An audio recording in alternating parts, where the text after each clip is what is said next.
Hello, I am Katrin Parker, diving straight into another book, Awoken, Sarah Allenson. The chapters are pretty short, so I might be doing chapter 1 and 2. I know I said that I would be reading it blind the way I did Twilight, Life and Death, but I couldn't. And I don't think you guys would have either, honestly. The book's a little messed up. It came to the swimming pool with me. I don't care who sees me reading this. Some very interesting things happen. I'm about halfway through. A lot of extremely boring shit happens as well. It's like they really make Beau Swan from Twilight, Life and Death look like an amazing, exciting protagonist. But okay, so just to recap, this is the story of Andromeda Slate. No relation to Isabella Swan or Anastasia Steele or Clarissa Frey. Yeah, Clarissa. Whatever. And she's just had a dream about a huge tentacle monster that turns into a gorgeous boy, as you do. Chapter 1. Colourless. I fell back onto my pillow and heaved another sigh. I stared up at the ancient white wooden beams above me.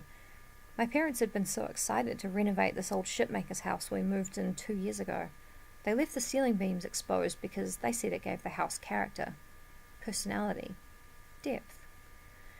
This house has more meaning than my life, I groaned aloud.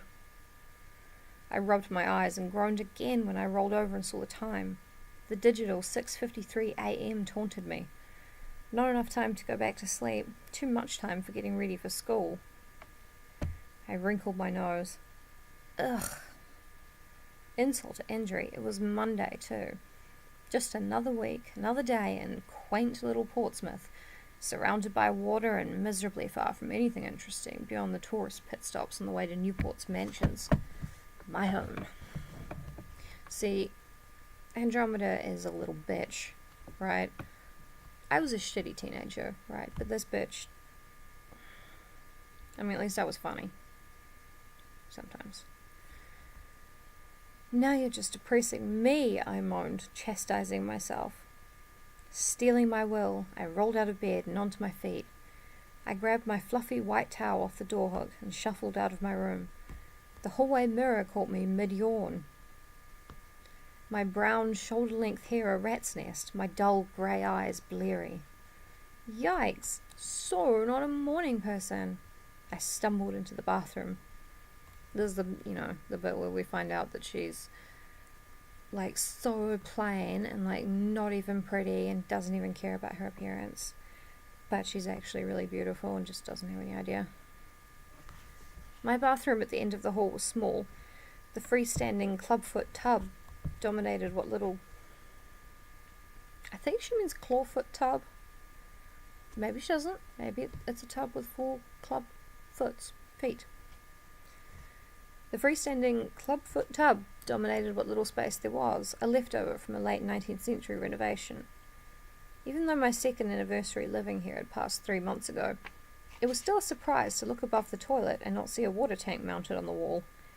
Instead, the brand new model sat crammed in the corner between the wall and the tub, completely out of place. But then, anything younger than the 1920s just looked weird in this house. I turned on the shower and brushed my teeth while I waited for the water to get hot. Essential. Of course, that would only be if I was lucky. Mum and Dad joked about how our house was like a grumpy old man who just needed a lot of love. But as far as I was concerned, it was a total pain. Nothing made me miss San Diego more than a temperamental New England water heater on a cold autumn morning. I thought you guys said fall. Whatever. When the pipes started knocking, I knew the water was finally ready. I was going to come up with a joke about, like, if the pipes are a-knocking, I'm in the shower smoking. No. I tossed my pajamas into the hamper and stepped into the shower, carefully trying not to slip.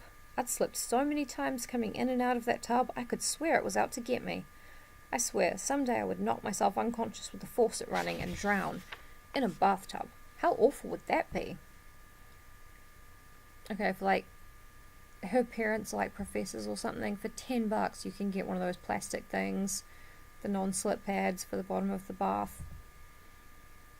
But this bitch,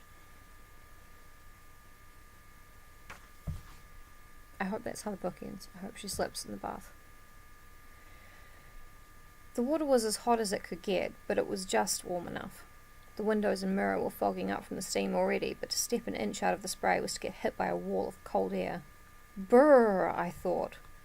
It wasn't even October yet, but I could tell another New England winter was right around the corner. Great. I reached for the shampoo and worked it into my hair, trying to tease the knots out. For hair that was so straight and dull, it was thick. Straight, dull, and thick. Sorry. Mum just kept telling me that I should try sleeping it with it braided, but it just kept slipping out of the braid, or I would just plain forget. The last of the shampoo rinsed out, I lathered on the conditioner, letting it sit while I grabbed my loofah. My conditioner smelled like coconuts, and my body wash like orange blossoms. I closed my eyes and tried to pretend I was back in California. For a minute, I could almost see the palm trees and beaches, smell the sun on the sand, and feel the warm wind in my face. But as soon as it was there, it was gone, and I was back in Rhode Island. I don't know anything about Rhode Island apart from the fact that I think it's where Family Guy is set. Unsure. I rinsed the conditioner out and, steeling myself, turned off the water. I started shivering as soon as I opened the curtain and toweled myself dry as quickly as I was able.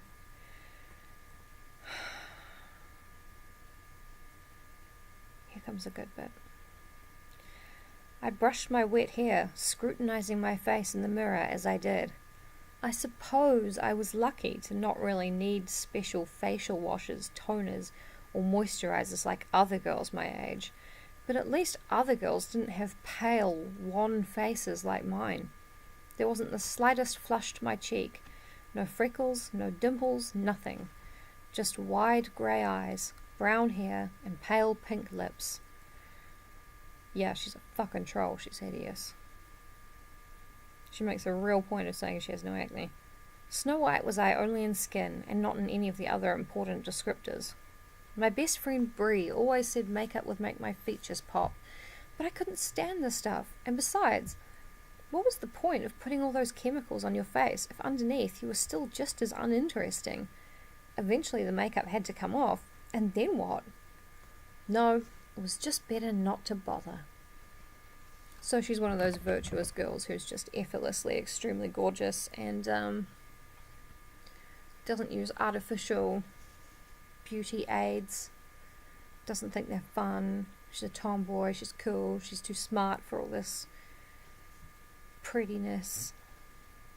Fucking hate you, Andromeda.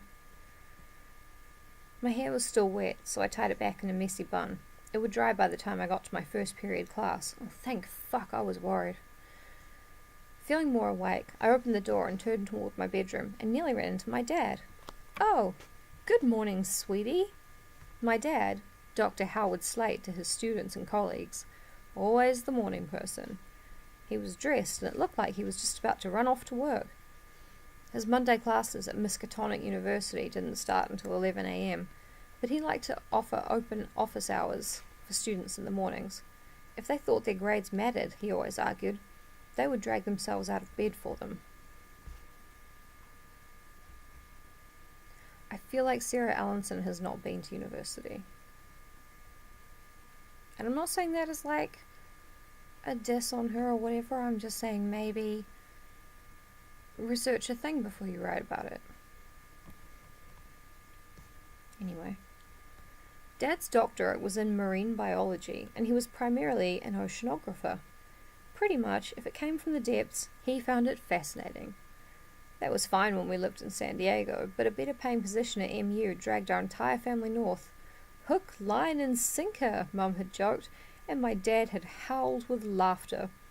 I loved my parents, but they could be so embarrassing sometimes. Morning, Dad, I mumbled as I ran for my room, not wanting to stand in the hallway in my towel. Say, honey, I tested your car battery this morning and it's still not working. I paused in my doorway. Stop! I whined. Unless she admits she's whining. Yeah, sorry honey, looks like you're gonna have to replace it. That's just great, Dad. How much do those cost? I asked as I watched my Monday slide from bad to worse. So she's gotten up in the home where she lives with both of her parents, who have a happy marriage and a great sense of humour. And her house sounds pretty big too. She's got her own bathroom and a clubfoot tub, whatever the fuck that is. She's got her own car. It's not working at the moment, but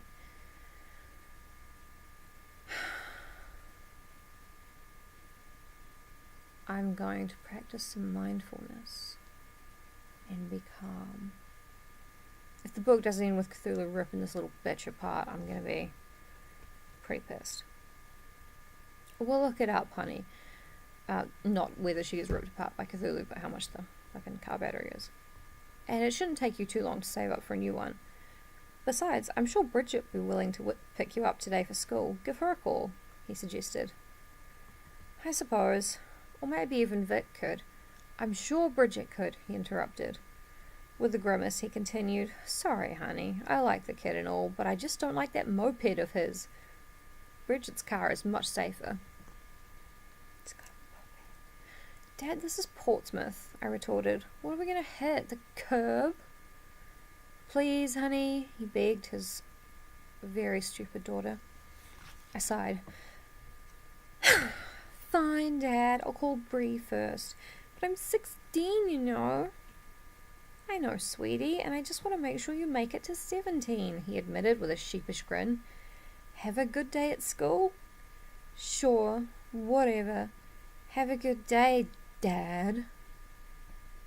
Oh, bitch. He headed down the stairs and I closed my door.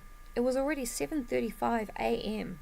Class started at 8:25 a.m., but I still had to call Bree. Crap. It's in italics. I pulled some undies, a bra, and socks out of my bureau. The bra and socks were white, but the underwear was pink with the word flirt over the rear. They were so embarrassing, but Mum had found them on sale. It was a little mortifying that my mum still bought clothes for me. I was always her little dress-up doll, and I guess old habits die hard. Besides, it wasn't like Mum didn't have an eye for fashion, at least when it came to outerwear. For panties, however, well, it wasn't like anyone was actually going to see them. And just then, I was glad to have them, since I'd forgotten to do the laundry. Again. Tonight, I thought to myself, I'll totally get it done tonight. I pulled them on, and dove for my Gap skinny jeans that were on the floor. I'd only worn them just this weekend. They were still good to go. Oh, thank fuck for that. I grabbed my cell phone off the charger and pulled Bree up in my contacts. I really needed to remember to ask Vic to add her to my quick dials for me. I'd had the phone since the first week of school, almost a month ago, but I kept forgetting, and my efforts to try to figure it out on my own had been laughable. Technology and I really just didn't get along. I find it hard to do things with my phone too, but that's because I'm like old. This bitch, she's one of those girls who, you know, the YA teen fiction protagonist who, like, she's supposed to be really, really smart and above all of it, but she's actually really dumb. And if this were done on purpose by the author, it would actually be pretty cool. It'd be a good commentary on how as teenagers, you know, we think we're hot shit, but we have no fucking clue. But it's not.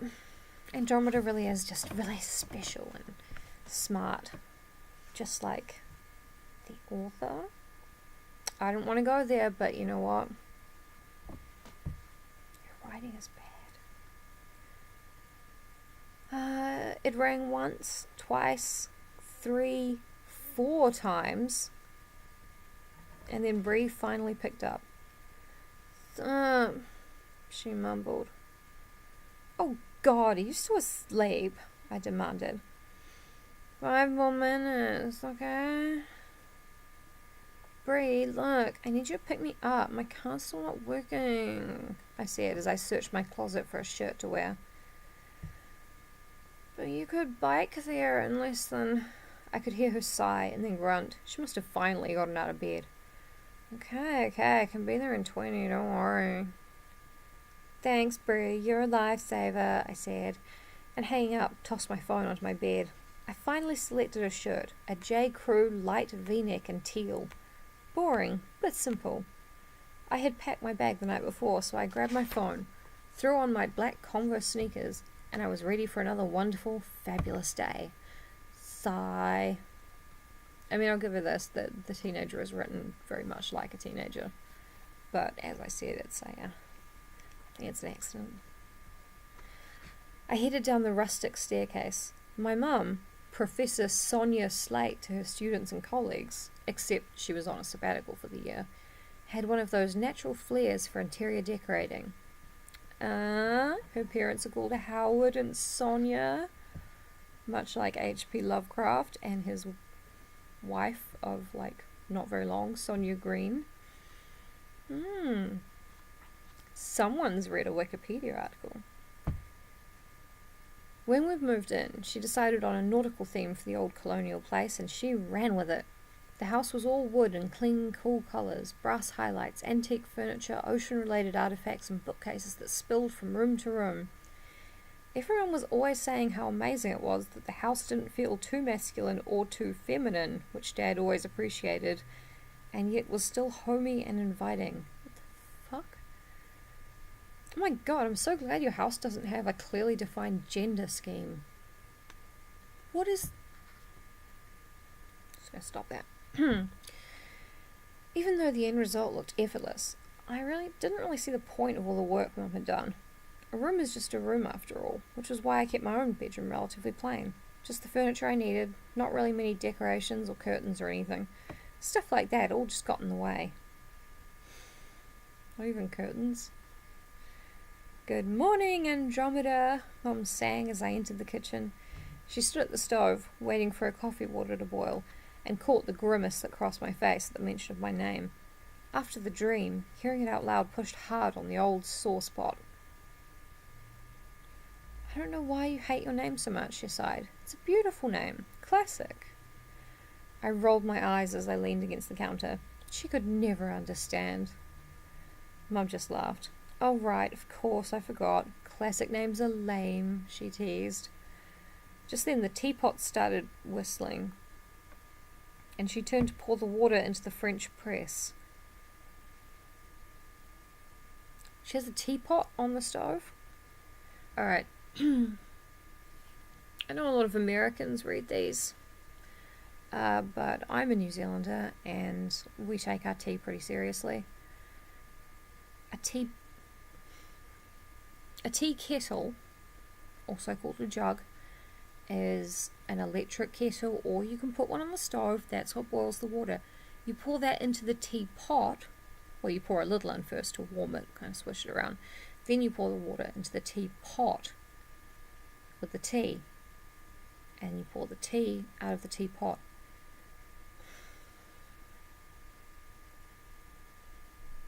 It's okay. It's alright. I can move past this and heal.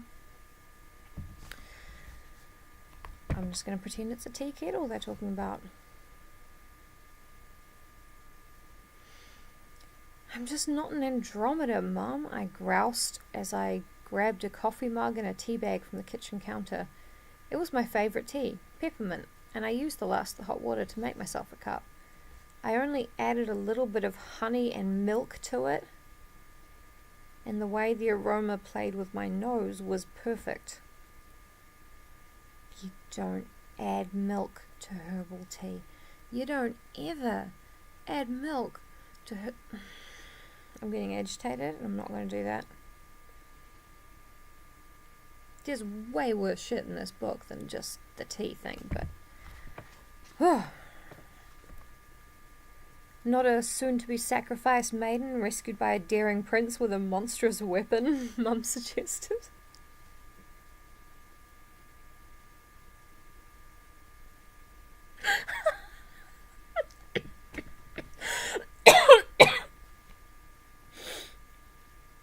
I suppose that's fine then, but it's still a beautiful name, and your father and I have no regrets giving it to you. She smiled. I'm sorry. A car horn interrupted the cozy silence of the kitchen. Bree had arrived. Later, Mum, I cried, running to grab my bag. Wait, you haven't eaten breakfast, she protested. Not hungry, I called over my shoulder. You will be in class. Hang on, she ordered, and I paused, my hand on the brass doorknob.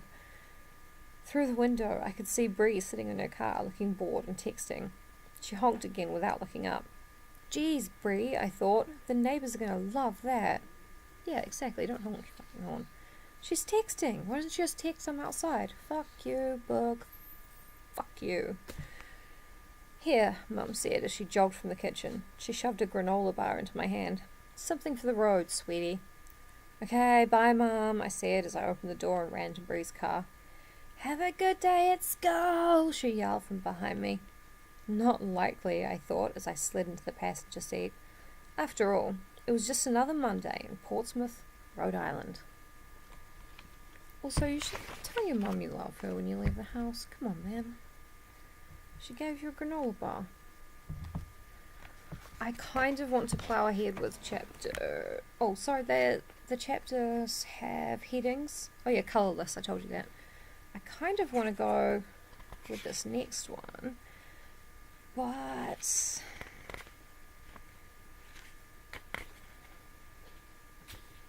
yeah, it's a slightly longer chapter. Ooh, it's 12 pages long. Alright, so we will save chapter 2 for next time. And I want to be very clear, I have been annoyed about certain things in this video, like the bad writing and the bad protagonist and the bad dialogue and that whole thing with the tea. But there is so much worse in store. That chapter was incredibly benign. So, yeah, join me again for more Awoken. You can also watch me reading Twilight, Life and Death, the gender-swapped edition of Twilight that Stephanie Meyer inexplicably put out 2 years ago. I am making my way through that. And you can follow me on Twitter if you like, at John_Snow_420. And yeah, Awoken. Sharing it with you online, much like people share cursed videos. I want you to suffer with me. Thanks for watching. See ya.